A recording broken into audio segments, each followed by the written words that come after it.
Ta'ala bil aini fil akhirah. Keyakinan bahwa orang-orang mukmin nanti di akhirat dapat melihat zat Allah Subhanahu wa taala dengan mata kepala mereka bila kaifin wala makanin wala jihah, tanpa disifati Allah Subhanahu wa taala dengan sifat-sifat makhluk, wala makan, tanpa Allah berada di sebuah tempat, wala jihah, dan tidak berada di sebuah arah. Jadi orang-orang mukmin berada di dalam surga, mereka berada di dalam surga. Namun Allah Subhanahu wa ta'ala yang mereka lihat tidak berada di dalam surga, juga tidak berada di luar surga. Allah Ta'ala ada tanpa disifati dengan sifat-sifat makhluk, tidak berada di depan, tidak berada di belakang, tidak berada di kanan, di kiri, di atas, di bawah, tidak berada di sebuah tempat dan arah. Ini keyakinan yang wajib kita yakini karena ada sumbernya dari dalam Al-Quran, begitu juga dari hadis. Dalam Al-Quran disebutkan wujuhun yawma idzin nadhirah ila rabbiha nazirah. Orang-orang mukmin nanti wajah mereka yauma idzin, pada hari itu yang dimaksud adalah hari kiamat, nadhirah, wajah mereka akan berseri-seri. Kenapa? Ila rabbiha nazirah, karena mereka melihat Tuhan mereka. Makanya para ulama mengatakan bahwa nikmat terbesar di dalam surga itu bukanlah makanan dan minuman, bukan istana yang megah, bukan bidadari yang banyak mengelilinginya. Tetapi nikmat terbesar di dalam surga adalah melihat zat Allah Subhanahu wa ta'ala. Allah bukan makhluk, jadi tidak kita bayangkan Allah seperti makhluk, ya. Melihat Allah artinya melihat Al-Khaliq, bukan melihat makhluk. Kalau makhluk yang kita lihat, makhluk itu ada tempatnya. Tetapi yang kita lihat ini bukan makhluk, akan tetapi Al-Khaliq, Allah Subhanahu wa ta'ala. Makanya tidak disifati dengan sifat-sifat makhluk. Artinya tidak disamakan, tidak diserupakan melihat Allah dengan sama seperti melihat makhluk, tidak. Kemudian kita lanjutkan, wa annal anbiya, bahwa para nabi-nabi Allah ma'sumuna minal kufri, mereka semuanya ma'sum. Ma'sum artinya dijaga. Allah Subhanahu wa ta'ala menjaga para nabinya. Dijaga dari apa? Minal kufri, dari kekufuran. Kalau seperti itu, kalau semua para nabi dijaga oleh Allah dari kekufuran, artinya tidak ada seorang nabi pun yang pernah jatuh dalam kekufuran. Gak ada nabi yang pernah menyembah selain Allah, karena menyembah selain Allah kufur. Tidak ada pula nabi yang mencari-cari Allah, mencari-cari Tuhan, karena mencari-cari Tuhan kufur, berarti dia tidak beriman, ya. Makanya jika ada cerita-cerita yang menunjukkan bahwa nabi itu pernah berada dalam kekufuran, berarti cerita ini menyalahi dasar keyakinan. Dasar keyakinan itu apa? Bahwa semua para nabi dijaga oleh Allah dari kekufuran, baik sebelum diangkat menjadi nabi, apalagi setelahnya. Sebelum diangkat berarti dari semenjak kecilnya nabi itu sudah dijaga oleh Allah. Allah memilih hambanya untuk dijadikan sebagai nabinya, maka Allah menjaganya dari semenjak dia masih kecil. Maka tidak ada nabi yang kecilnya menyembah berhala. Ya, tidak ada pula seorang nabi kecil-kecilnya ikut membantu orang lain untuk melakukan kekufuran. Ada cerita yang mengatakan bahwa Nabi Ibrahim di masa kecilnya ikut jualan patung berhala, ya, yang dijadikan sesembahan. Karena ayahnya katanya pemahat patung yang buat patung untuk disembah. Nah, ini dalam cerita itu disebutkan bahwa Nabi Ibrahim ikut membantu dalam menjual patung-patung berhala tersebut. Nah, ini kufur, ya. Kalau ini adalah perbuatan kufur, berarti tidak mungkin Nabi melakukan itu. Kenapa? Karena Allah menjaganya.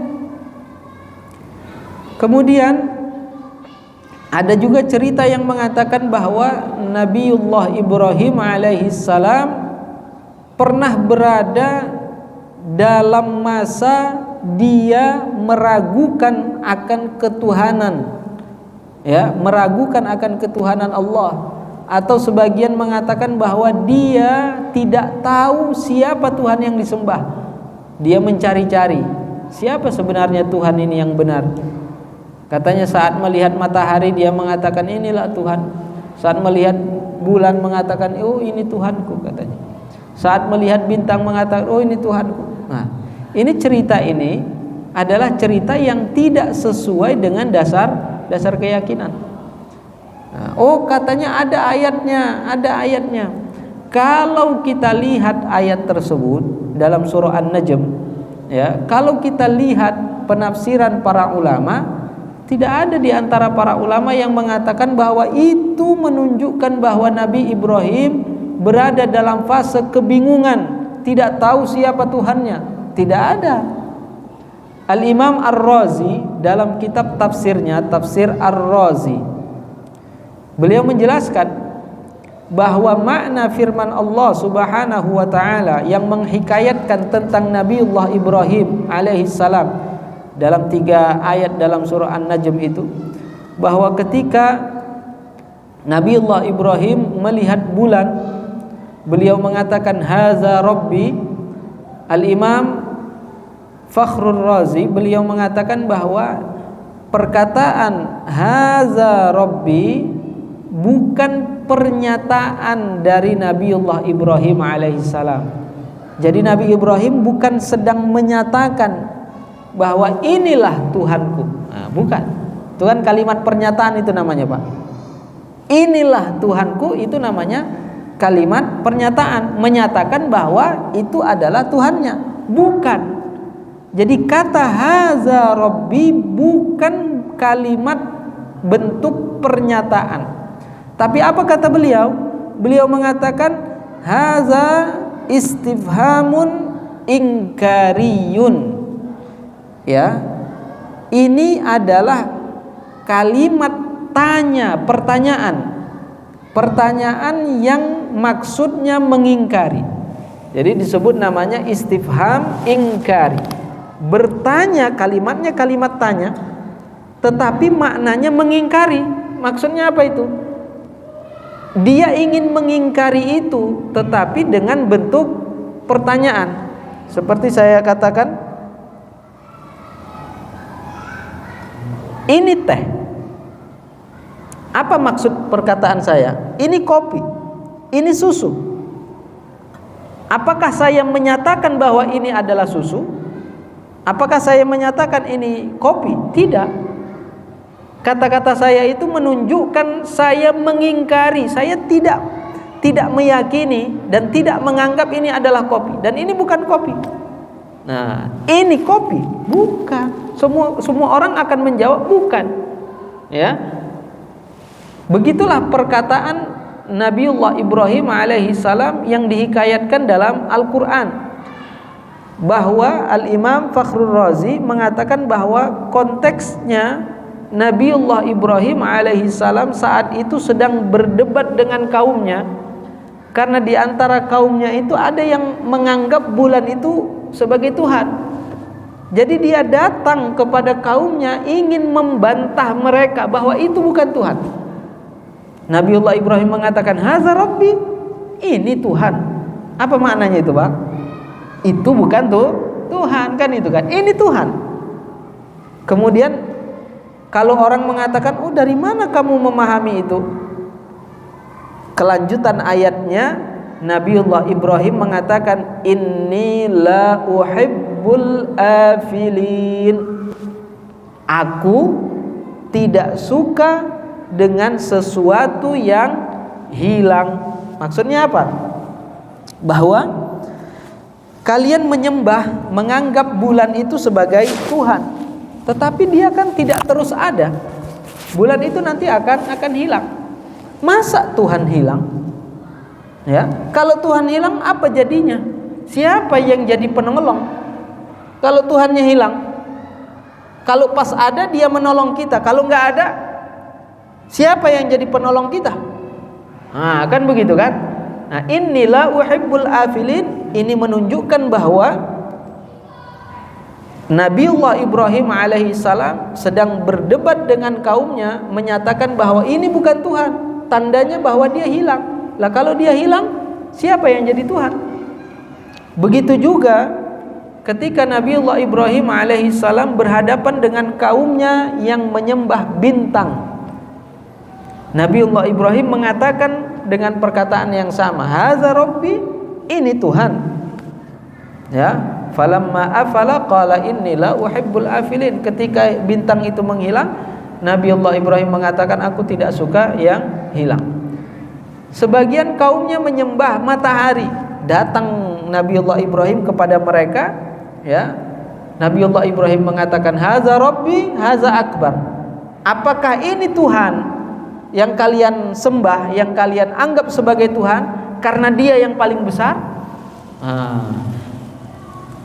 Sebagian menganggap bahwa itu adalah Tuhan, bukan bulan, bukan bintang, karena matahari itu lebih besar. Dan di ujung ayatnya menunjukkan bahwa Nabiullah Ibrahim alaihissalam sedang membantah 3 kelompok dari kaumnya yang menyembah bulan, menyembah bintang, menyembah matahari. Apa kata Nabiullah Ibrahim yang dihikayatkan dalam ayat tersebut? Inni bari'un mimma tusyrikun. Ya. Inni bari'um mimma tusyrikun. Sesungguhnya aku berlepas diri mimma tusyrikun, dari apa yang kalian sekutukan. Loh, kok tiba-tiba ngomong begitu kan? Aku berlepas diri dari apa yang kalian sekutukan, dari apa yang kalian sembah selain Allah. Berarti di sini Nabiullah Ibrahim memang saat itu sedang berdebat. Ketika Nabiullah Ibrahim mengatakan kepada mereka yang menyembah bulan bahwa itu bukan Tuhan, yang menyembah bintang, beliau mengatakan itu bukan Tuhan, yang menyembah matahari mengatakan itu bukan Tuhan, tapi mereka nggak mau dengar. Ya tentu Nabiullah Ibrahim ujungnya mengatakan, aku berlepas diri dari kalian karena kalian menyekutukan Allah. Inni bari'un mimma tusyrikun. Aku berlepas diri dari apa yang kalian sekutukan, yang kalian sembah selain Allah. Jadi tidak benar Nabiullah Ibrahim sedang mencari-cari Tuhan. Kalau Nabiullah Ibrahim sedang mencari-cari Tuhan, kenapa ada kata-kata tersebut di akhir ayatnya? Aku berlepas diri dari apa yang kalian sekutukan. Loh, berarti kan sedang komunikasi dong dengan lawan debatnya, kan begitu. Nah, kalau dia mencari-cari Tuhan, berarti kan dia ngomong sendiri dong, nggak sedang ngomong berdebat dengan yang lain. Tetapi ujung ayatnya menunjukkan bahwa beliau sedang berkomunikasi, berdebat dengan kaumnya. Itu cerita-cerita begitu, Pak. Bahkan terkadang kita temukan juga cerita-cerita itu ada di buku-buku sekolah, di buku-buku anak sekolah. Ya, maka kita ingatkan anak-anak kita bahwa itu ceritanya nggak benar. Versi cerita itu ceritanya tidak benar. Banyak yang di sekolah diajarkan cerita-cerita yang nggak benar itu ada, Pak. Seperti yang mengajarkan bahwa manusia ini berasal dari seekor kera. Ada nggak itu diajarkan? Gimana Mas Tatang? Ada kan? Teori Darwin itu kan? Nah, itu benar itu, Pak. Benar itu, Pak? Enggak benar. Wajib kita katakan bahwa itu tidak benar. Kenapa? Ya. Karena kalau dikatakan bahwa asal manusia ini berasal dari kera, berarti mengatakan bahwa Nabi Adam adalah kera. Karena keyakinan kita manusia pertama adalah Nabi Adam yang diciptakan oleh Allah Subhanahu wa taala tanpa ayah, tanpa ibu. Itu keyakinan kita. Manusia pertama adalah Nabi Adam. Tidak bisa dibantah itu keyakinan itu. Manusia pertama adalah Nabi Adam, ya. Kemudian kalau dia meyakini bahwa manusia pertama adalah berasal dari kera, berarti Nabi Adam adalah seekor kera. Wong kita, bapak kita dibilang kera aja kita nggak terima. Masa seorang nabi dibilang kera dia menerima? Dari mana itu logikanya, Pak, kan? Itu ada di buku sekolah, diajarkan. Ya, maka kita ingatkan anak kita, itu teori orang-orang non-muslim, jangan diyakini. Ya, dia pelajari sebatas itu adalah teori mereka yang tidak benar, bukan untuk diyakini. Lah kalau tidak diingatkan, gurunya juga mengatakan bahwa ya itu benar, ya, anak itu akan tumbuh dengan meyakini keyakinan seperti itu. Ada lagi keyakinan namanya teori Big Bang, mengatakan bahwa alam ini ada dengan sendirinya, ya, dengan terjadinya letusan, kemudian letusan itu membuat ada yang jadi bumi, ada yang jadi planet ini dan itu. Itu tidak benar, ya, dan tidak boleh diyakini, karena segala sesuatu yang terjadi di alam ini tidak terjadi dengan sendirinya, tetapi terjadi karena diciptakan oleh Allah dan telah ditentukan oleh Allah. Nggak ada yang secara kebetulan terjadi dengan sendirinya, itu nggak ada, Pak. Semuanya sudah ditakdirkan oleh Allah, terjadinya atas kehendak Allah Subhanahu wa ta'ala. Silakan, Pak.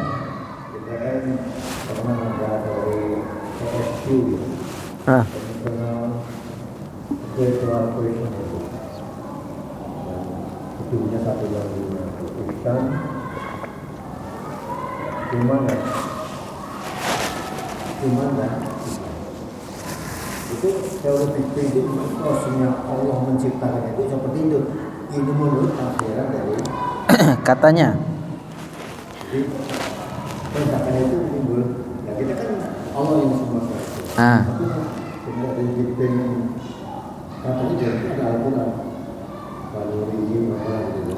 Itu berarti dia menafsirkan atau mentakwil teori tersebut. Kalau yang teori yang diajarkan itu enggak begitu, Pak. Teori Big Bang itu ya alam terjadi dengan sendirinya, prosesnya seperti itu. Lah berarti kalau dia mengatakan begitu, itu Allah yang menciptakan, namun prosesnya seperti itu. Ya, ini berarti kan sudah mentafsirkan apa yang ada pada teori-teori tersebut. Nah, ya itu ya mungkin saja kan begitu kan. Cuman yang kita permasalahkan kan teori ini, asalnya teori ini mereka tidak mengatakan Allah yang menciptakan. Mereka mengatakan ada dengan sendirinya secara alami, kata mereka. Alami maksudnya apa? Tanpa ada yang menciptakan. Itu maksud mereka. Nah, itu yang kita komentari. Nah, adapun kemudian ada orang lain yang menafsirkan itu, oh begitu prosesnya tapi atas ketentuan Allah katanya. Nah, itu penafsiran dia berarti. Ya, ingin membenarkan teori tersebut dengan mengarahkannya bahwa itu semua atas kehendak Allah. Baik. Kita lanjutkan. Bahwa Allah Subhanahu wa taala menjaga para nabinya yang pertama dari kekufuran. Ini yang kita jelaskan tadi. Yang kedua, Allah menjaga para nabinya minal kabair, dari dosa-dosa besar. Berarti tidak ada seorang nabi yang pernah jatuh dalam dosa besar. Ini perbedaan nabi dengan yang bukan nabi. Kalau yang bukan nabi, bisa saja manusia itu jatuh dalam dosa besar atau bahkan kekufuran. Hari ini dia muslim, besok dia udah kafir, kan begitu. Mungkin saja kan terjadi. Tetapi nabi tidak akan terjadi itu. Kenapa? Karena Allah menjaganya. Ya. Karena Allah menjaganya. Tidak ada yang jatuh dalam kekufuran, juga tidak ada yang jatuh dalam dosa besar. Seperti apa? Seperti zina. Di sini juga cerita yang menunjukkan bahwa ada nabi yang jatuh dalam dosa besar, berarti ceritanya tidak benar, menyalahi dasar keyakinan. Berbuat zina itu dosa besar. Menginginkan untuk berbuat zina itu juga dosa besar, Pak. Ya. Menginginkan, dia sudah berupaya, walaupun enggak sampai kejadian, tapi dia sudah berupaya untuk itu. Ya, sudah berencana itu dia jatuh dalam dosa besar. Walaupun enggak sampai kejadian, gagal misalnya, ketahuan gagal, enggak jadi, dia sudah jatuh dalam dosa besar. Ya, tentunya orang yang terjadi perbuatan zina itu tentunya lebih besar lagi dosanya dari orang yang enggak jadi, enggak ketahuan kemudian enggak jadi. Maka cerita yang menyebutkan tentang Nabiullah Yusuf alaihissalam yang katanya menginginkan, berkeinginan untuk berbuat zina dengan permaisurinya Raja Al-Aziz. Siapa namanya itu, Pak? Dalam bahasa Arab disebut Zalikha. Kita nyebutnya apa? Juleha. Juleha itu julus sembelih halal. Itu kalau orang-orang yang kurban itu kan ada istilah juleha, julus sembelih halal. Dalam bahasa Arab mereka nyebutnya Zalikha. Ya, Zalikha. Nah, ini si Zalikha dia menginginkan berbuat zina dengan Nabi Yusuf alaihissalam. Tapi tidak dengan Nabi Yusuf. Nabi Yusuf sama sekali tidak punya keinginan untuk berbuat zina. Tidak pernah menginginkan itu dan tidak juga terbersit dalam hatinya untuk melakukan itu. Tapi apa yang terjadi? Nabiullah Yusuf alaihissalam ketika dibawa masuk oleh Zalikha ke dalam kamar, kemudian Zalikha menutup pintu kamarnya dan menarik ini Nabi Yusuf alaihissalam untuk melakukan itu. Nabiullah Yusuf alaihissalam ketika itu ingin mendorong Zalikha. Ingin mendorong maksudnya apa? Menjauhkannya supaya dia bisa pergi. Lah kalau terus di situ kan gimana dia mau pergi? Digandolin terus gitu kan? Ya, gimana dia mau pergi? Ya didorong biar dia menjauh dan Nabi Yusuf bisa keluar dari kamar tersebut. Itu yang diinginkan oleh Nabi Yusuf alaihissalam. Bukan menginginkan berbuat zina, tetapi menginginkan untuk menjauhkan Zalikha darinya supaya dia bisa pergi menghindar. Makanya namun kemudian Allah Subhanahu wa taala menurunkan wahyu kepada Nabi Yusuf untuk tidak mendorongnya. Maka Nabi Yusuf enggak jadi mendorongnya, tetapi berbalik arah pergi menuju pintu. Zalikha menariknya dari belakang. Maka kemudian sobek bajunya di bagian belakang. Itulah yang terjadi. Jadi bukan Nabi Yusuf alaihi salam berkeinginan berbuat zina, kemudian datang wahyu melarangnya, kemudian tidak jadi berbuat zina. Bukan begitu. Jadi sebagian cerita dipelintir begitu, Pak. Katanya apa? Nabi Yusuf berkeinginan berbuat zina, kemudian turun wahyu melarangnya sehingga tidak jadi berbuat zina. Tidak, salah. Karena keinginan berbuat zina itu sudah jatuh dalam dosa. Jadi apa yang disebutkan para ulama ketika menafsirkan firman Allah, falamma hamma biha falamma hammat bihi wa hamma biha. Ketika hammat bihi, Zalikha menginginkan Nabi Yusuf. Beliau menginginkan apa? Menginginkan zina. Wa hamma biha, dan Nabi Yusuf menginginkannya.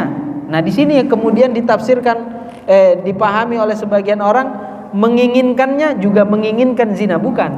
Tetapi menginginkannya artinya menginginkan untuk menjauhkannya. Nah, itu tadi Nabi Yusuf ingin mendorongnya supaya dia menjauh, tetapi Allah melarangnya jangan didorong. Maka dia tidak jadi mendorong, putar balik, pergi ke arah pintu. Hikmahnya apa? Kalau seandainya Nabi Yusuf alaihissalam jadi mendorongnya, ya, maka di situ Nabi Yusuf alaihissalam ya akan disangkakan dialah yang bersalah. Karena posisinya kalau didorong, Zalikha jatuh ke bawah, Nabi Yusuf berada di depannya, dan ketika itu kan Raja Al-Aziz datang di depan pintu, membuka pintu, melihat posisinya udah begitu. Satu di atas, satu di bawah, posisinya udah begitu kan, di dalam kamar lagi. Nah, sudah. Ya, Nabi Yusuf mau ngomong apapun gak akan didengar. Karena sudah dilihat keadaannya begitu. Apapun yang pembelaan apapun nanti yang akan disebutkan tidak akan didengarkan.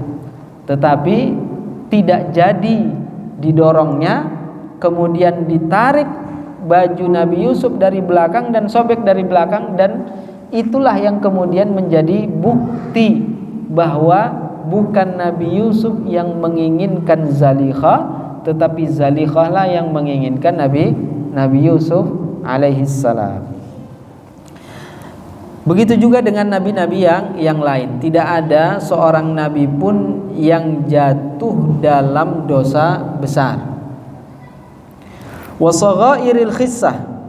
Begitu juga tidak ada seorang nabi yang jatuh dalam dosa kecil al-khissah, yang menunjukkan rendahnya diri pelakunya. Di sini ada perbedaan pendapat. Sebagian para ulama mengatakan bahwa semua para nabi itu dijaga oleh Allah dari semua macam bentuk dosa, dari dosa besar sampai dosa kecil, dan semua macam dosa kecil. Karena dosa kecil ini ada macamannya. Ada dosa kecil yang tidak menunjukkan kehinaan atas pelakunya. Ada dosa kecil yang menunjukkan bahwa pelakunya itu hina. Seperti apa? Menunjukkan hina maksudnya orang-orang akan merendahkannya. Seperti orang yang mengambil, kalau di dalam kitab itu disebutkan contohnya seperti orang yang mengambil sebutir kurma, nyuri sebutir kurma di pasar. Orang jualan itu kan, jualan kurma, dia ambil tanpa minta izin, dia ambil gitu, dimakan. Itu kan mencuri namanya, mengambil tanpa izin. Apa hukumnya itu, Pak? Haram. Tapi dosa kecil, bukan dosa besar. Ya, bukan dosa besar, itu dosa kecil. Kenapa orang, ya walaupun orang kadang membiarkan gitu kan, ya namanya cuma satu, berapalah gitu kan. Kadang orang membiarkan, tetapi kan itu dosa, makanya disebut namanya dosa kecil. Namun orang yang melakukan perbuatan itu, orang-orang akan menganggapnya hina, rendah, ya, nggak bermartabat.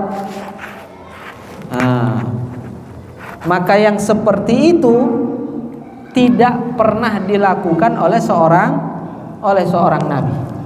Ya, tidak ada seorang nabi yang jatuh dalam dosa tersebut.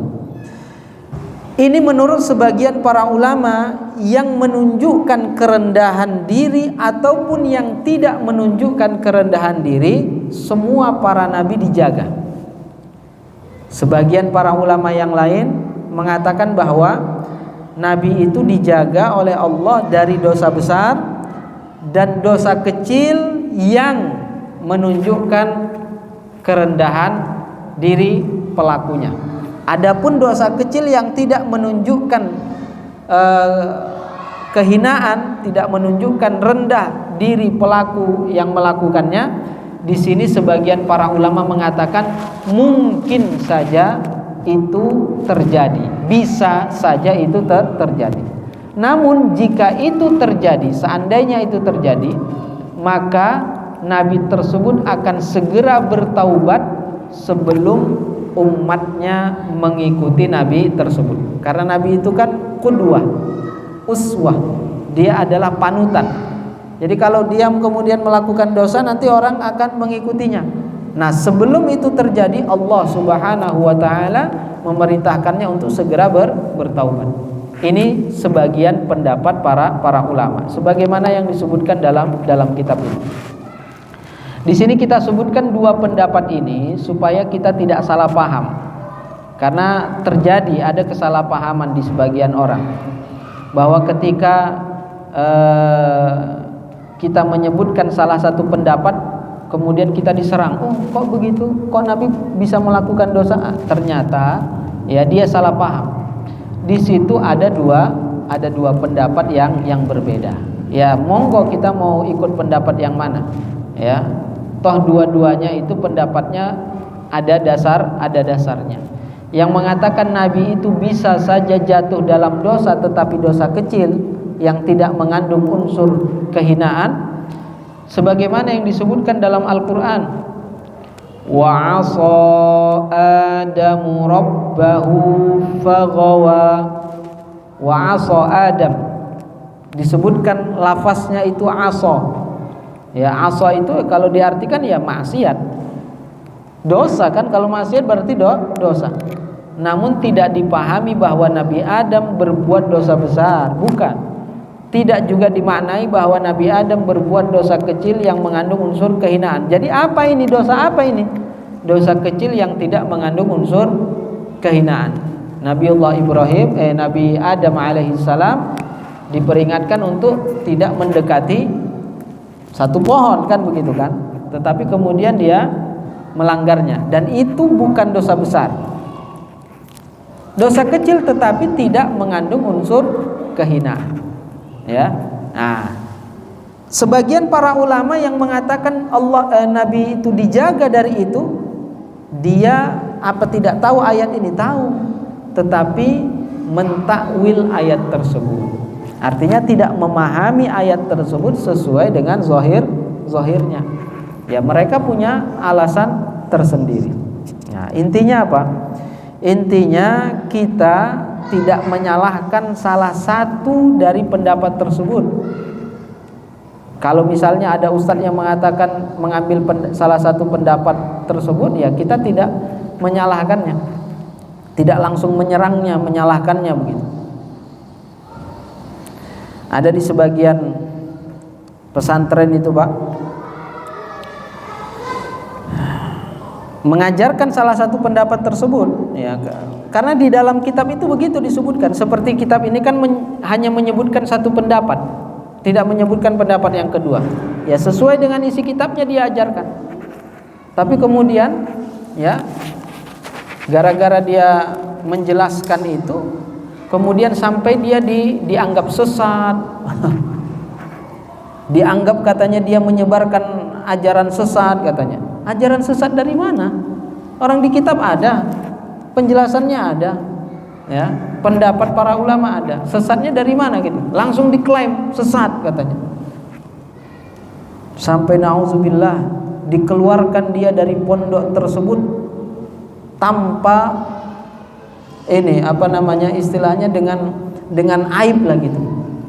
Dikeluarkan gara-gara mengajarkan ajaran sesat. Dari mana sesatnya? Ya ini tasarru' namanya.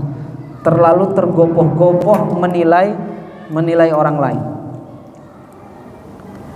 Qabla nubuwati wa ba'daha, itu semua nabi itu dijaga oleh Allah Subhanahu wa taala tadi dari dosa besar, dari kekufuran yang pertama, kemudian dari dosa besar, yang ketiga dari dosa kecil yang mengandung unsur kehinaan.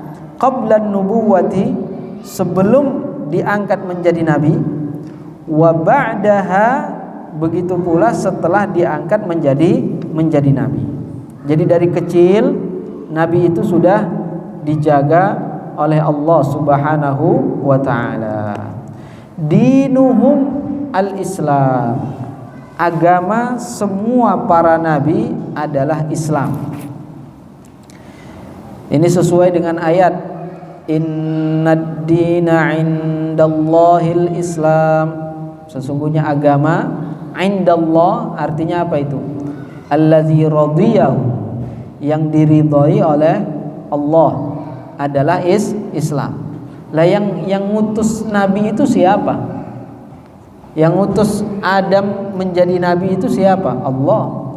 Yang ngutus Nabi Ibrahim menjadi nabi itu siapa? Allah. Nabi Musa siapa yang ngutusnya jadi nabi? Allah. Nabi Isa juga yang ngutusnya Allah. Nah, sama. Yang ngutus sama, semua nabi itu yang ngutus sama, Allah. Lantas kenapa agamanya bisa berbeda? Kan aneh Pak kan? Kenapa agamanya bisa berbeda? Yang ngutus sama. Nah, agama itu apa yang dimaksud dengan agama? Ad-din huwal aqidah. Agama itu adalah keyakinan. Jadi apa keyakinannya itulah agamanya.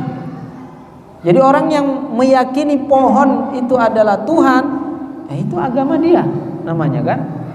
Ada yang meyakini bahwa api itu Tuhan, itu agama dia, keyakinannya begitu. Nah, agama kita apa? Agama para nabi itu apa? Apa keyakinan yang mereka bawa? Yang mereka ajarkan adalah Islam. Apa itu keyakinannya? Mengajarkan bahwa yang wajib, yang berhak untuk disembah adalah Allah. Tidak ada Tuhan yang berhak disembah selain Allah. Jadi semua para nabi itu mengajarkan la ilaha illallah. Semua para nabi. Kita pernah atau sering mendengar kalau lagi tahlilan itu Pak kan, kadang yang mimpin tahlil itu sebelum tahlil, sebelum mengucapkan la ilaha illallah, dia nyebutin dulu afdalu ma qultu ana wan nabiyyun la ilaha illallah gitu kan. Itu apa itu? Itu hadis itu Pak. Itu hadis. Afdalu ma qultu ana wan nabiyyun qabli. Perkataan yang paling afdal, yang paling utama, yang aku katakan dan yang dikatakan nabi-nabi sebelumku adalah la ilaha illallah. Berarti kata la ilaha illallah itu bukan hanya ada pada agama Nabi Muhammad saja, tetapi ada pada semua nabi-nabi sebelumnya. Jadi tepat kalau dikatakan bahwa semua agama para nabi itu adalah agama Islam. Artinya keyakinan yang diajarkan adalah keyakinan Islam. Jadi nggak ada agama Nabi Musa, agama Nabi Isa berbeda begitu kan? Semua agama mereka adalah agama Islam. Yang membedakan apa? Syariatnya. Yang membedakan syariatnya. Syariat umat terdahulu, ya, kalau pakaiannya kena najis, ini nggak bisa disucikan. Terus gimana? Dipotong, digunting Pak. Enggak, kalau kita kan enggak, disucikan bisa. Sebagian syariat umat terdahulu kalau mau taubat dari dosa-dosanya, bagaimana caranya? Taubatan nasuhanya itu dengan membunuh dirinya sendiri. Bunuh diri. Lah kalau di kita nggak bisa, bunuh diri itu malah jatuh dalam dosa yang lebih besar. Bukan menyelamatkan diri, malah menjerumuskan dirinya. Nah, ini yang berbeda itu syariatnya. Tapi keyakinannya sama. Semua para nabi mengajak umatnya untuk menyembah Allah Subhanahu wa ta'ala. Baik, ada yang mau ditanyakan ini, Pak? Monggo, silakan.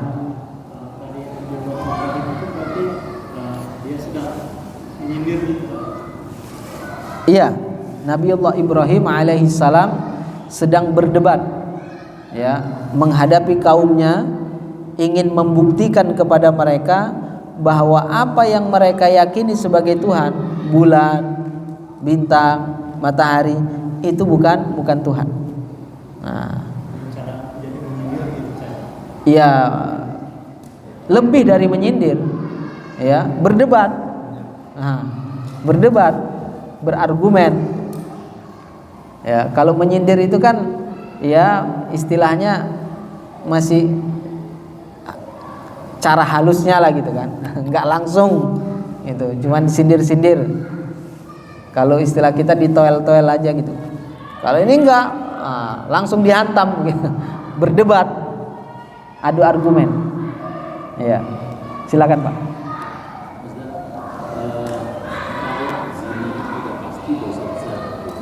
Iya. Gimana Pak? Niat.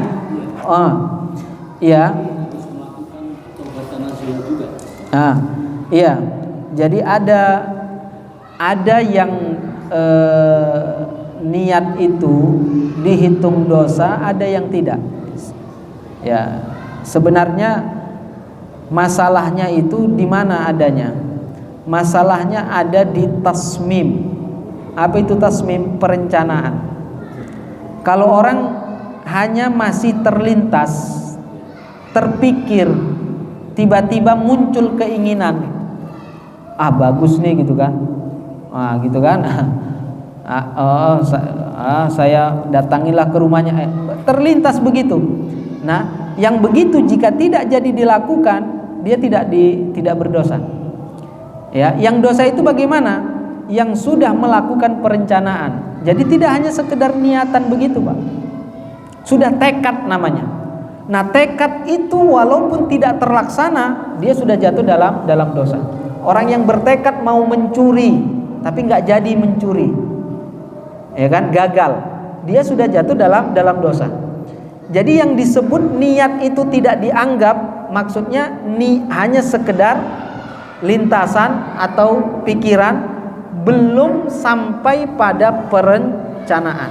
Kalau sudah niat itu digabung dengan perencanaan, di situ sudah dihukumi dosa walaupun tidak terlaksana. Nah, baik, ada lagi Pak? Iya, jika tidak ada, kita cukupkan sampai di sini. Insyaallah akan kita lanjutkan pada pertemuan berikutnya. Mari kita tutup seperti biasa, kita tutup dengan mengucapkan tahlil dan sholawat kepada Nabi. La ilaha illallah, Allahumma salli ala sayyidina Muhammad wa ala alihi wa sahbihi wa sallim. Alhamdulillahi rabbil alamin. Assalamualaikum warahmatullahi wabarakatuh.